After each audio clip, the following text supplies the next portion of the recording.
Hey there, Don Exodus. I just wanted to talk to you a little bit about evolution. I loved your video. I thought it was a really good, well-made, well-thought-out, well-explained reason on why we know that we came from a common ancestor. Why we know that because of phylogenetic trees predicted by comparative anatomy, molecular biology, genetics, and hundreds of other reasons, we can create the same phylogenetic tree. Isn't that coincidental? So we know by extremely high probability that we all derive from the same organism through speciation over billions of years. That's something we know. That I have no quarrels with.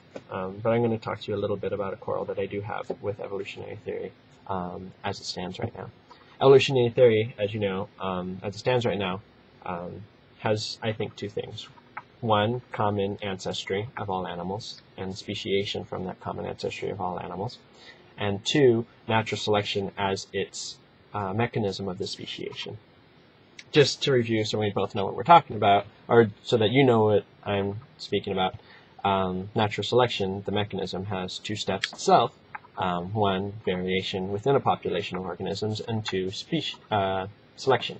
So variation and selection are the two forces of the mechanism of natural selection. Of course, we know that there is phenotypic variation within a population, and environmental factors which select for these various phenotypes and evolve a species and speciate different populations towards different ends, and we can get different species because of this. And I have no quarrels with that. More specifically, I have quarrels with evolutionary theory as it stands with the nature of variation. Okay. As it stands, we believe that random mutations are what's responsible for the variation we see in populations. I do believe, we know that mutations are responsible for the variation, but I would suggest, and I am starting to think, that maybe these mutations aren't in and of themselves random. Because I think if they were random, and I think if mutations were random, and that was the cause of variation, we wouldn't actually see what we do see today. And I don't think it's necessarily consistent with our current observations. I think there's two things that random mutations, being the source of variations, are consistent with. One, a progressive move towards greater complexity, and two, complexity that we see in general. I wouldn't expect to see how complex organisms are today if random mutations are the generators of variation. I also don't think we would expect to see a steady increase in complexities. Environmental factors can select for either more complex or less complex organisms depending on the environment, either big fish or small fish, right? Sometimes more complex organisms actually require more food, require more energy, and require more work than actually the benefit. So environmental factors may or may not select for more complex organisms, but we do see in evolution this progressive increase in complexities. And I think that's rather interesting to see. Why would we go like this?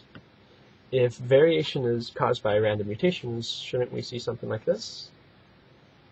You know, up, down, maybe? You know, why are we always going towards complexity? We have massive extinctions, and we lose bunches of millions and thousands of species.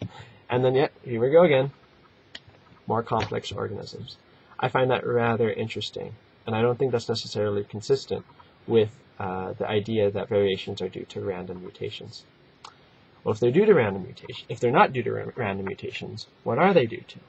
Well, there's kind of this movement I'm kind of seeing on YouTube a little bit. I'm reading about here and there, an idea of maybe teleologic evolution, or the idea that variation and mutations have some sort of purpose to them, and they're not random.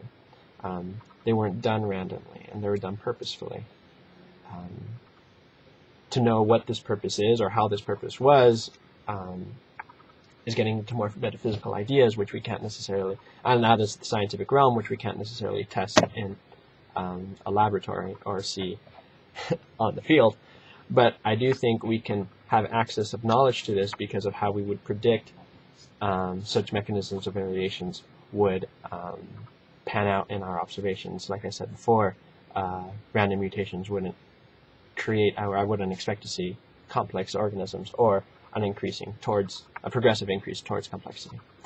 I think the metaphysical idea that mutations in and of themselves aren't random and are somehow purposeful and are somehow intended to go to a certain direction, is missing in evolutionary theory. And I think we should consider this idea, that we could potentially have knowledge of how the metaphysical world works.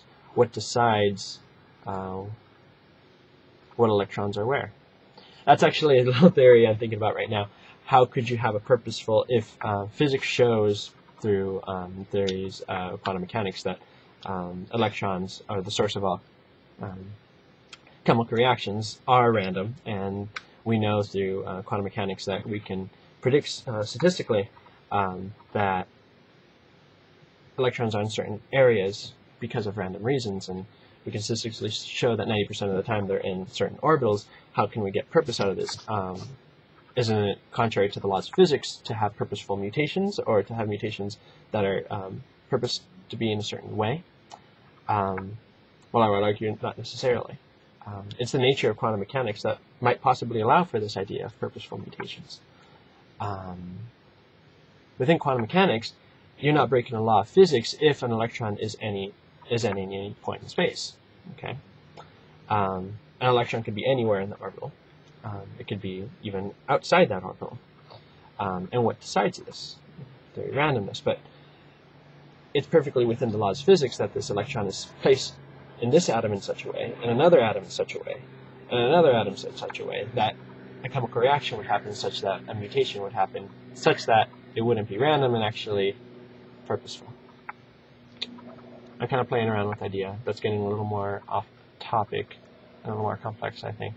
But I think it's entirely possible to be within the laws of physics to have purposeful mutations, and I think that's actually purposeful mutations is more consistent with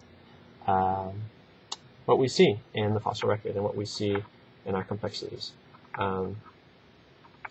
Yeah, I mean, I've just been recently thinking about this because I'm a second-year med school student, and I'm just seeing how complex our anatomy is, how complex our physiology is, how complex our immune system is, and it just doesn't seem to fit with the idea that variation comes from random mutations. I think there's got to be some purpose to it. There's got to be some, I don't know, some sort of controlling factor with mutations. Alright, tell me what you think. I'm excited to hear. Alright, bye.